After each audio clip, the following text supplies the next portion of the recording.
Hi, I'm Suzanne, the study coach. Quite often I get emails or LinkedIn posts from students who have a query and they're about to start the bar training course.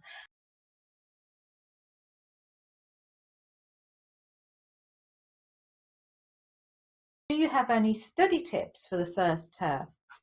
Well, I always say to students, the first term is important because it sets the way that you're going to work for the rest of the year or for the rest of that subject. And so what you want to do is start the term at the same sort of level of intensity that you're going to be working throughout the term. There's not a lot of time to have a sort of long introductory 4 or 5 weeks. It's not undergraduate law anymore. Really, you want to start with the level of preparation and doing things the way you intend to carry on. So tips, please get organised. Once you get your timetable, you need to work out when you should be studying, when you should have classes, when you are going to be doing your preparation for your subjects that you're going to do either in lectures or in small group sessions. And by working out your timetable, you will start to get into a routine of studying lectures, small group sessions, or whatever you do. And that's really important because the sooner you can get into the routine, the better and more effective you can be in your studying. And there's an awful lot of stuff that happens in the first week of a new course or first 2 weeks of a new course.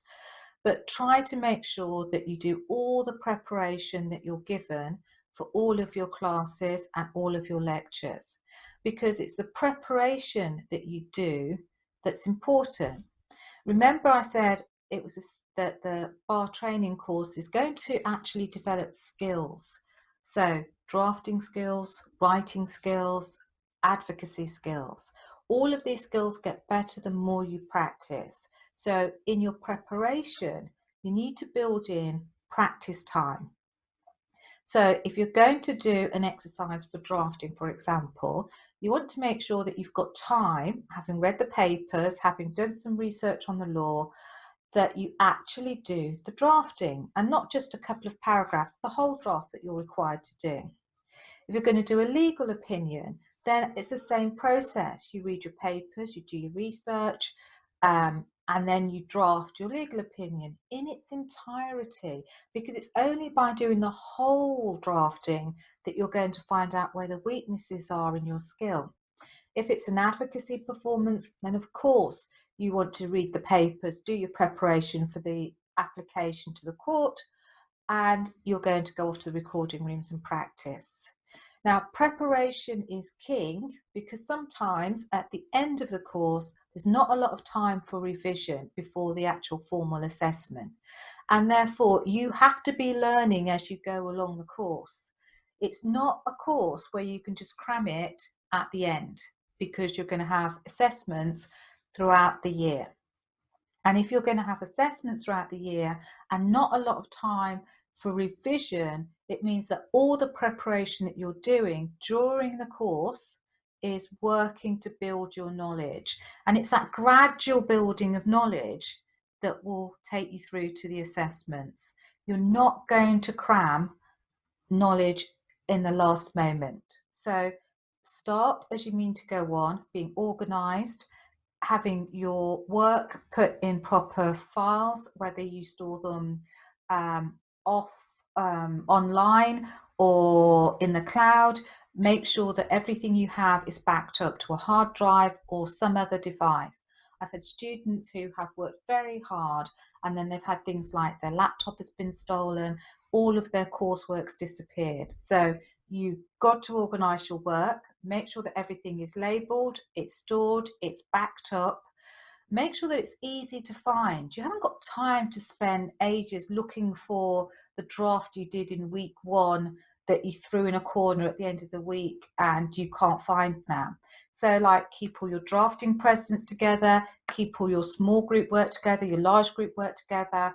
If you take work into the College of Law or wherever you're going to study, make sure that you put it back in its filing system so that, you know, when you go to do your revision, you're not looking for advocacy work in your drafting folder and vice versa.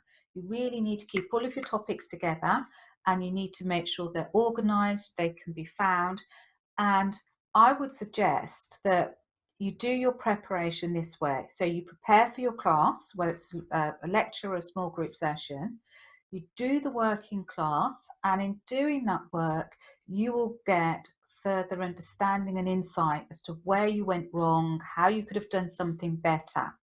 Then go back, and before you move on to preparing for another class, actually go back to your notes, look at any suggested answers that you've been given, and incorporate those additions into your work so that you end up with maybe a summarized version of your notes that you can then use as your point of revision.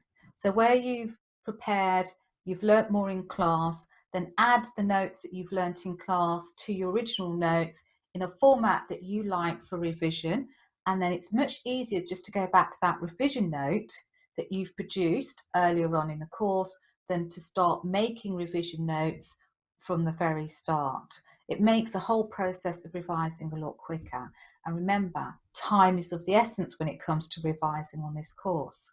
So prepare before class, learn during class, and after class, make sure that you go back, review those notes, do extra preparation, and put them in a format that will be easy for you to revise at the end of the course.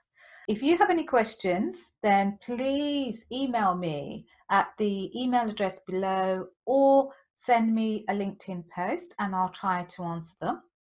If you like the video series, then please subscribe to the channel. And I hope you're going to get on with your preparation now. Anyway, I'm Suzanne, the study coach. Bye.